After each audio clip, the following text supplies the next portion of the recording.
Woo! Today we went to the IKEA store. Oo, laki, di ba? Where saan yung entrance ng IKEA? Sa gilid? Okay, thank you. Doon po tayo sa kabila.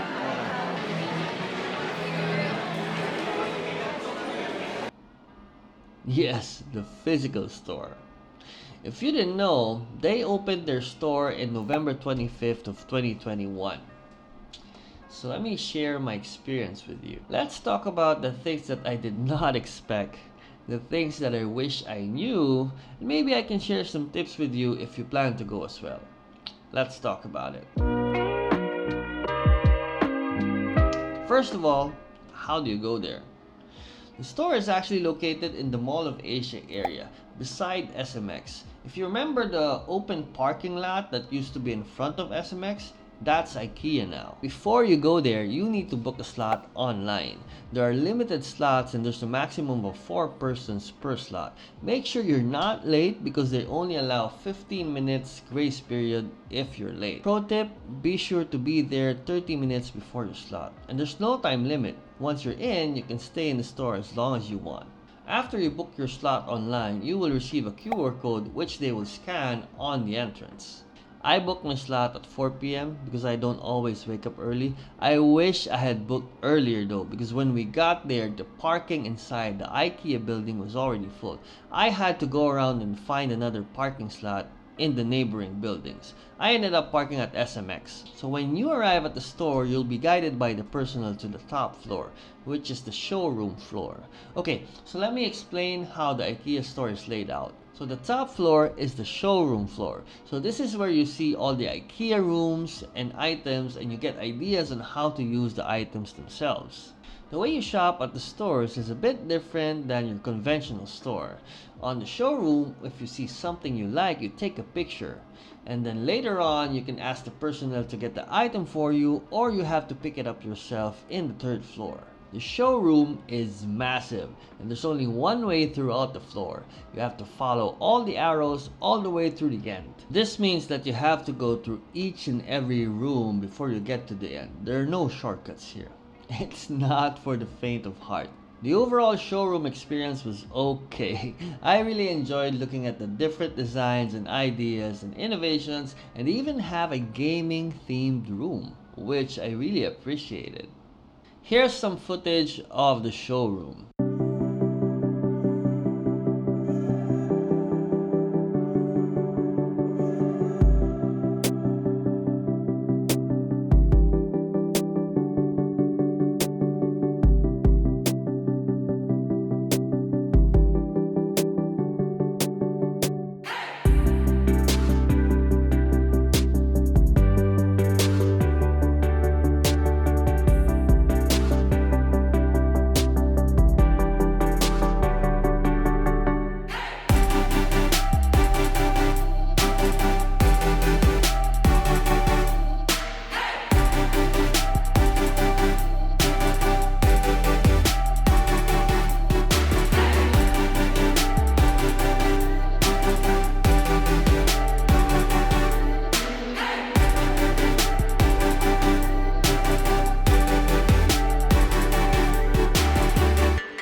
One thing I was really excited about was to see the different desks and legs and drawers that you can actually get from IKEA. You know, my desk that has 2 Alex drawers and a tabletop countertop, you can actually do it now. And they have so many options that you can choose from. This is gonna be a game changer, especially for those that are starting to get their gaming desks. I would suggest you go to IKEA and get yourself one. It took us roughly about an hour to go through all the rooms and finally reach the end of the showroom. And guess what's at the end of the showroom? Food. Of course, after all that walking, you gotta be hungry, right? Very clever, IKEA. Alright, so by this time we were really hungry. The average wait time to get to the counter was about an hour. You can only order once, so make sure you get everything you need. You don't want to queue up again. The restaurant looks like an office cafeteria. It's so big and there's enough seating for everyone. The food was actually really good, especially for the price. It was really cheap as well. They have salmon, meatballs, organic options, and desserts. You can even get a 12-piece meatball meal for only 200 pesos. That's a steal. Alright, so after eating, it was time to pick up the items we chose, right? Wrong. When you go to the third floor, there's actually another store that specializes on small items, kind of like your typical SM or SNR store. And this time, you can actually use a full-size cart. In the showroom, you can only use the yellow bags that they give to you. I was actually surprised that some of the items are out of stock already. It's the third day of opening the store and there are already items out of stock. One thing I was looking to get was another SCADIS pegboard, as well as the accessories, but none of them are in stock. And this goes for the bookshelf as well. I was trying to get a white bookshelf for this room, but I ended up getting the gray one because that's the only thing they had. And at this point, we were really just paying for what we got. And you know what's waiting at the end of the counter? Food. Again. Of course, they want you to buy food on your way out. But that's optional, of course. You don't have to. It took us about 4.5 hours for the whole thing. We started at 4, we ended up at 8:30, and of course, since I'm parked at the other building, I have to get my car and circle back to fetch my companion. Alright, so here are the things I did not expect going in. Number 1, the store is huge. I was expecting maximum of 2 hours to take a look at the whole store, but in the end, it ended up being 4.5 hours. So, double the 2 hours. Number 2, there are lines everywhere. I was expecting queuing, but only one line probably.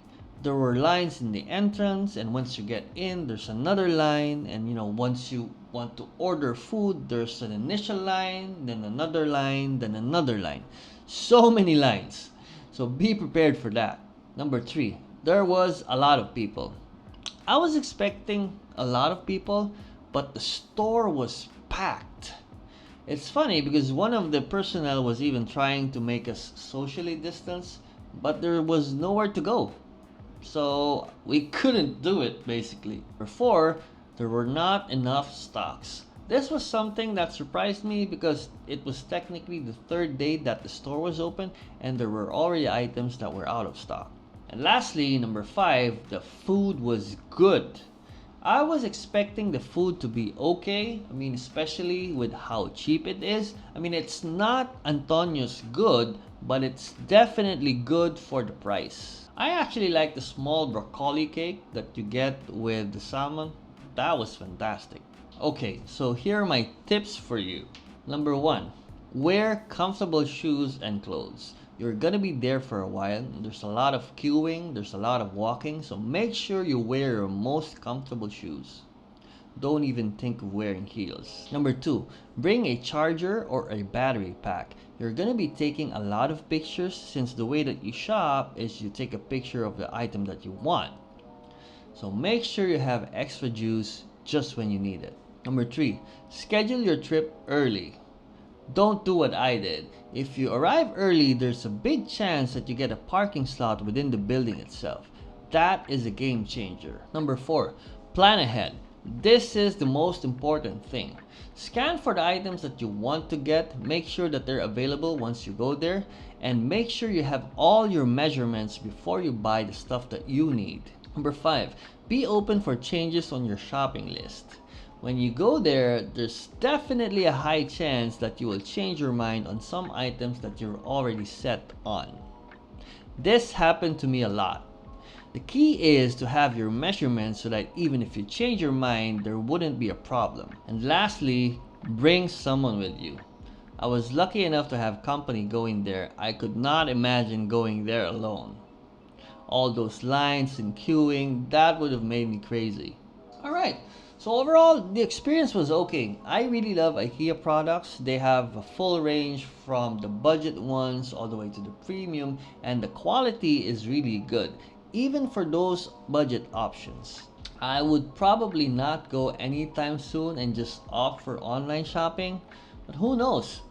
And that's the end of the video. I hope you guys got some value out of this video. If you want to know more about cable management or a charging station, click these videos right here. And as always, I'll see you in the next one.